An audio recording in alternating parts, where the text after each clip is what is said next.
Time to get real. It's RealTV. The woman gets pulled over, and while the cop isn't looking, you won't believe what she does. Watch the bike go airborne, but the landing is gonna be rough. Yeah! The whole town shakes from the explosion, and then everyone runs for their lives. Plus, sexy Denzel Washington back when he was just starting. Your support. And Monkey on the Loose. This is RealTV for Monday, February 14, 2000.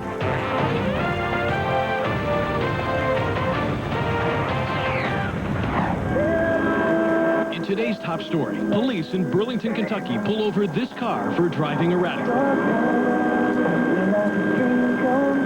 But behind the wheel, a woman named Betty decides talking to police on the side of the road is the last thing she wants to do.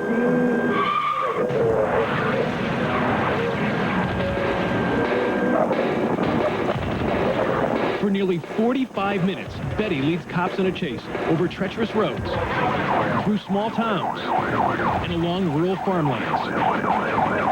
It was quite obvious to me that she was lost, didn't know where she was going. Boone County Police Sergeant David Robinson has been on Betty's tail from the beginning. She would stop occasionally. Every time that we would put the car in park and get ready to exit the vehicles, she would put the car back in drive.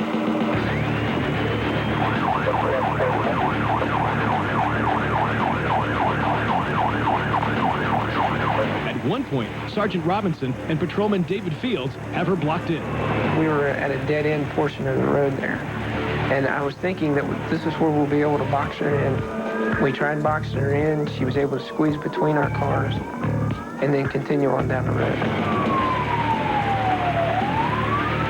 A short time later, Betty stops her car on the shoulder of the road, but this woman's still not giving up. I exit my vehicle with my weapon drawn and order her out of her vehicle. When she exits the vehicle, she has her right hand shoved inside the purse and holds the purse up as if she might have a weapon inside the purse. I'm continually yelling at her to drop the purse, and at the same time I'm taking a position of cover behind the back of my vehicle. When I went around to the back of the vehicle to take cover, that's when she jumped in the driver's side of my police car. She locked the driver's side door with her hand. As I was running to the front of the car to try and get cover, and tore the mirror off the side of her car when I fell into it with my shoulder. When she sped off, I was in disbelief. Now Betty's behind the wheel of a faster car with a police radio and a powerful rifle next to the seat. My only thoughts was to just try and get her stopped before anybody got hurt. Betty leads a squad of cop cars on the chase and then heads up an on-ramp. She drove onto the Brent Spence Bridge over the Ohio River, and she put the car in park, opened up the car door, and came out with her hands raised in the air to give up. When I saw the tape for the first time, I was a little bit surprised at how quick that it actually happened when she came back at me with the purse. I'd be lying if I told you that I wasn't scared at that point. We gave up a police car for about 25 or 30 minutes, and I'd rather do that than potentially have to take a life. That takes talent right there. Yeah, right. My girlfriend could do that. In the wide-open California desert not far from the Arizona border, four buddies rip it up on quad runners and dirt bikes. But one of them's about to do a major face plant. Mateo, thinking about it? Mateo, you gonna try it? Gonna go big? Yeah, you are. Mateo Beckenbach prepares for a pretty long jump by checking out the landing area. Then he cranks it up. Mateo, gonna go for it? Yeah! Oh! Oh! Hey, where's Mateo? Dude, that was so cool. Look at his bike way down there. Mateo ain't a tomato no more. I'm a smashed potato. Smashed potato! Mateo's just bruised, and he says his buddies got a big kick out of it. Yeah, they were kind of happy that I crashed and I was okay, just because we like seeing each other crash. And a little thing like a total wipeout isn't about to slow Mateo down. I would definitely try this jump again, but I would approach it a little bit different. That's probably a good idea.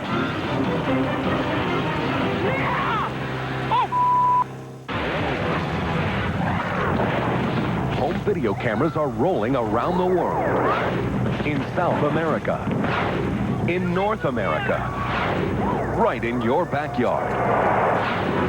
This story comes to RealTV from Brazilian television. A spectator with a home video camera rolls tape at a holiday festival. But as the crowd watches from below, disaster strikes. An unmanned balloon loaded with fireworks explodes. Burning embers rain onto a pile of fireworks on the ground. The red-hot ash sets off the explosives and sends spectators scrambling. Dozens are injured, but fortunately, no one is killed. Another explosive situation is unfolding, this time in Edison, New Jersey. Listen, that's the fire for you. We're not even close to it. A ruptured natural gas pipeline ignites and sparks one of the biggest news stories of the year. The sight is devastating for residents of a nearby apartment complex. They are forced to watch as the fire ravages their homes. Please evacuate your apartments immediately. Firefighters work into the morning and finally contain the blaze. Hundreds of miles west in Alma, Kansas, another fire rages out of control. And another home video camera is there. Eileen Umber is behind the lens as her husband Keen fights flames that are destroying the family business. Their new garbage truck is on fire. Listen as Keen's terrified son begs his dad to wait for the fire department.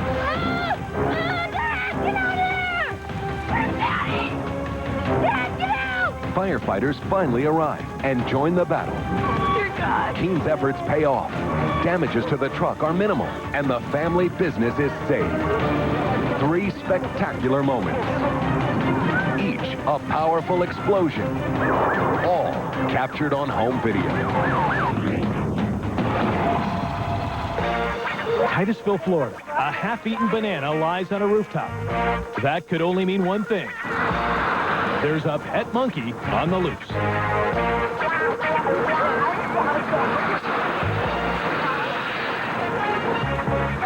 This is the aptly named Fang, who's been on the lam for 2 days after escaping from his cage. A monkey on the roof always draws a crowd, and everybody tries to get into the act. Anybody got a ladder? Look behind you. This guy thinks he can coax Fang down with a can of Coke. Oh, he knocked it off. What are you doing? It's not so easy, is it? Better leave this to the real monkey experts. An animal control officer is going to tranquilize Fang with a dart. But watch what happens when she tries to shoot the monkey.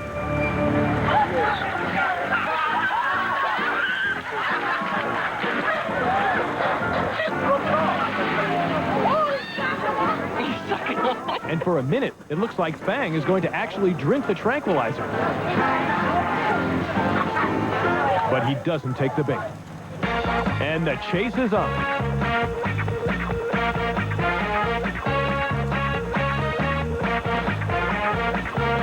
Fang winds up in a tree, and wouldn't you know it, the cameraman was on a break when they caught the little devil. Fang's owner, Jill Hermanson, carries away her caged-up pet. She's running out of time. Coming up, the RealTV hero has only one chance to save her. And he's the littlest thief, a child caught on tape stealing a purse. Plus, an extraordinary event captured on video. Where else can you turn for the best video every day? Nowhere. Only on RealTV. You're watching RealTV. Welcome back. I'm John Daly. This next tape is about a split second, a tiny moment that means the difference between life and death. It's about men who only have a split second to save a life. They are RealTV heroes. Los Angeles, California. A young life is on the line as a severe rainstorm hammers the city. A teenage girl has fallen into a swollen flood channel. She's being swept away by strong currents, but rescuers are on scene. We pick up the action courtesy of our affiliate KCAL 9 and helicopter pilot Larry Welk. This victim is in the water. Los Angeles City Fire Department is lowering a pararescue man from their helicopter. They've got 2 helicopters on scene here in an effort to rescue this person. And you can see that person is reaching up. LA Fire Captain Tim Quinn is the man at the end of the rope. Megan Cole is headed toward a dangerous point of no return. Thick brush is only a few hundred yards away. Captain Quinn won't be able to reach her there. This is his only chance to save her. And they are setting up. They have the victim. The victim is approaching in the wind from the helicopter, very intense. There's the pararescue man as she approaches, and they got her. They got her. They got the victim out of the water. Captain Quinn struggles against the current to wrap a lifeline around Megan. This is what they trained for. The water is moving at a very rapid pace. They're out of the water. They're out of the water. He's got a hold of her.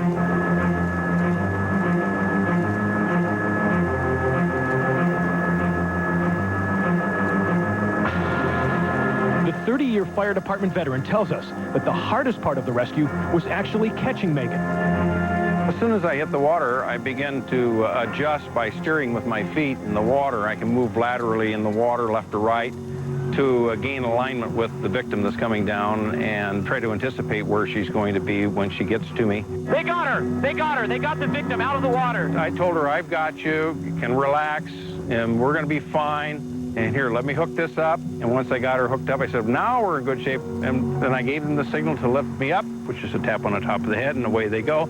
So they lift us out of the water, and then they deliver us to the side of the river.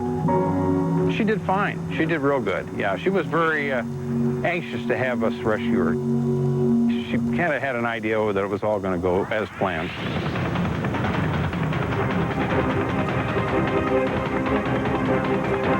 They got her. They got her. They're out of the water. They're out of the water. This giant panda is 13-year-old Chen Cheng. She's a star resident of the Panda Refuge Park in China's Sichuan province. And today, Chen Cheng is about to do something extremely rare. She gives birth to a tiny hairless panda weighing only 5 ounces. She gently picks up the baby with her teeth and begins to clean her new infant. After this bonding moment, vets retrieve the baby to monitor its health. This is the 5th panda this mama bear has given birth to. And every baby is a precious gift to this species, since only 1,000 pandas are left living in the wild. Months later, Chen Cheng and her new cub are doing just fine. Oh, it's a wedding coming up. It's also a time where anything can go wrong. And look what we found. Denzel Washington in a student film he'd probably rather forget. Your ad will be seen forever. Don't go anywhere. You're watching RealTV. This may look like a regular family on a shopping spree in Renton, Washington. The family has no idea they are being caught on surveillance cameras as they spread out to distract the staff.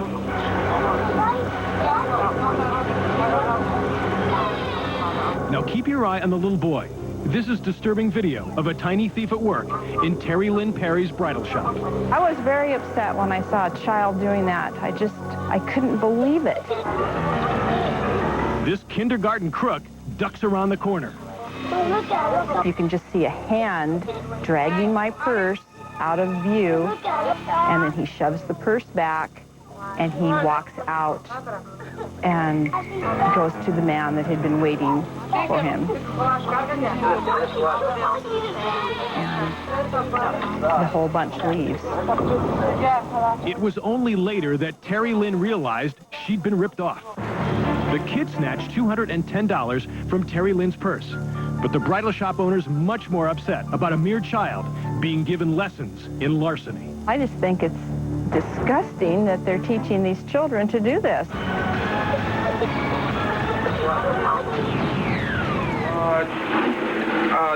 I need you. We need you. Would you buy an ad from this man? Our yearbook needs you. Your support. Your financial support, that is.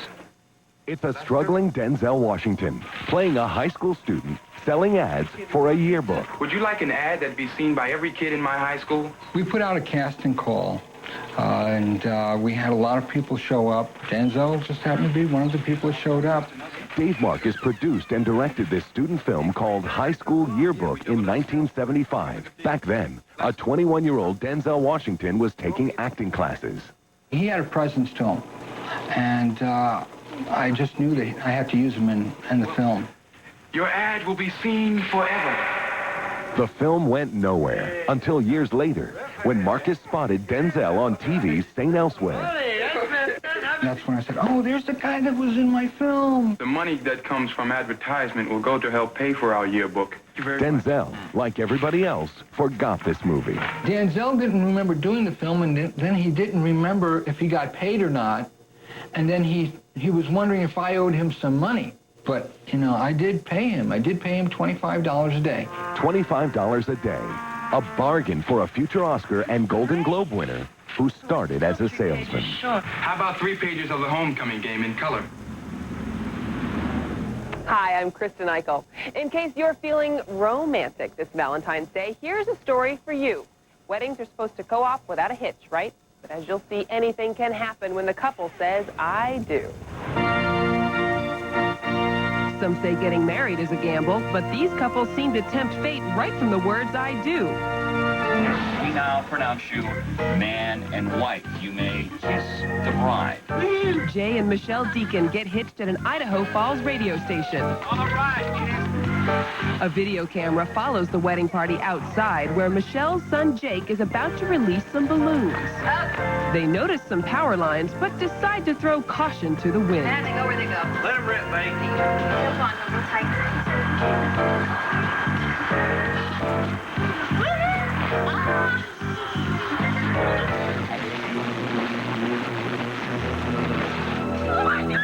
The balloons hit the power lines, knocking out electricity to 3,000 homes. Thankfully, nobody gets hurt by the wedding day jolt. And if you think that was a shocker, how about this? Daryl and Rosina say I do in British Columbia, Canada, then head off to their reception. Daryl is a firefighter, and he and his bride are treated to plenty of gags by his firefighting friends. Before we go any further, I'd like to point out the fire exits located on my left. But all the jokes stop when a real fire breaks out at the apartment next door.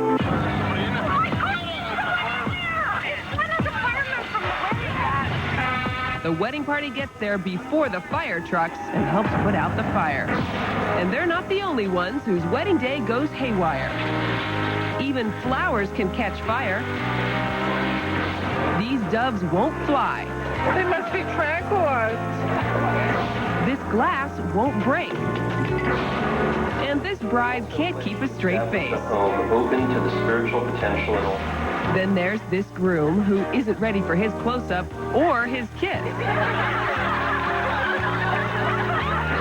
But for some lucky couples, romance never dies. This is Ron Jinzewski's big day, and he doesn't have a clue. His wife Carmen has a surprise for him. After 30 years of marriage, it's finally time for the fancy wedding she's always dreamed of, but couldn't afford way back when. Carmen tells Ron her boss is getting married and gets Ron to dress in a tux. The wedding begins, and the bride comes down the aisle. But instead of Carmen's boss getting married, here comes Carmen in a wedding gown.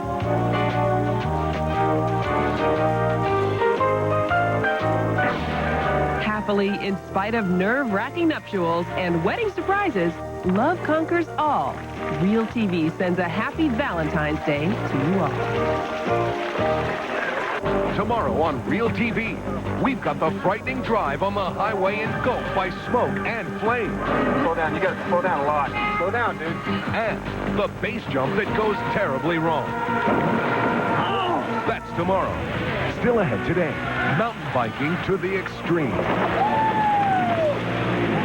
If you have a tape you think we should see, give us a call toll-free at 1-888-REAL-TV1. Or on the web, you can find us at RealTV1.com. Well, that's it for now. As we leave you, take a look at these downhill bikers who have no fear.